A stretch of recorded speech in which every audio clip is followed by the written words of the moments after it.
Hi, hello po sa inyong lahat. Isang mapagpalang araw po muli. Nagbabalik po muli itong aking YouTube channel na Eric's Vlog. Kamusta na ho kayo? Sana ho ay nasa mabuti kayong kalagayan saan man ho kayo naroroon ngayon. At ngayong araw ho na ito ay pag-usapan ho natin ito hong pahayag ng isa ho sa mga pinagkakatiwalaang political survey company. Ito hong pahayag ng Okta Research. Sa nga po pala itong Okta Research ay isa ho sa mga nag-survey nung election 2022.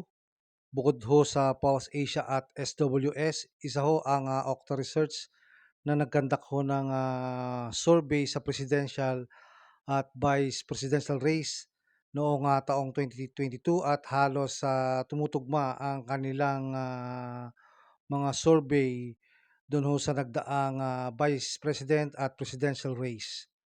Ang nagpahayag ho sa Okta Research na may kinalaman ho sa 2028 presidential and vice presidential election ay ito hong si Ranjit Rai.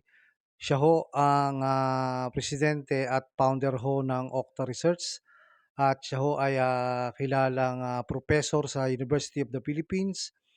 Siya ho ay graduate ng Political Science noong 1992 at siya ho ay merong masteral ho sa Public Administration noong 1995 at ang naging pahayag ho niya tungkol ho sa darating na 2028 presidential election ay ito hong sinasabi niya na yun hong tambalang Rapi Tulfo at Ontiveros ang wawasak sa pambato ng mga Duterte sa 2028. So, yan ho yung naging pahayag nitong founder and president ho ng isa sa mga pinagkakatiwalaan hong political survey and research and consulting company.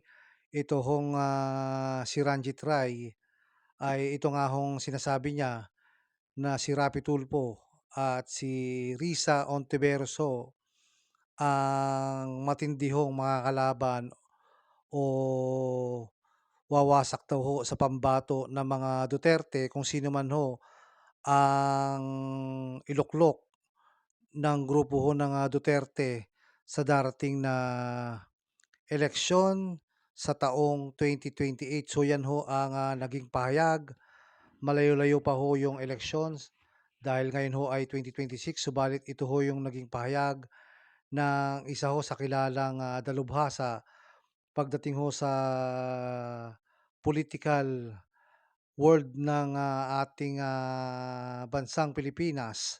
So yan ho ang naging pahayag at ito ho makikita niyo naman ho dito yung mga opposition ho na kung saan ay kamakailan ho ay nagkaroon sila ng pagpupulong at pagkikita at kasama ho diyan sa pangunguna ho ni Trillanes, ang dati yung senador at nandiyan din ho si Leila de Lima, ang kasalukuyan hong representative na si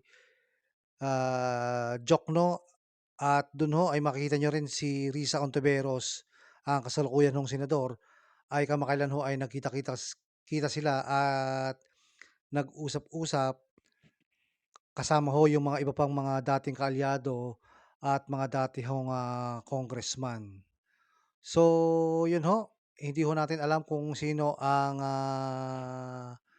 mailuluklok ng oposisyon o kung meron bang pagkakaisa ng mga oposisyon sa darating ho na 2028.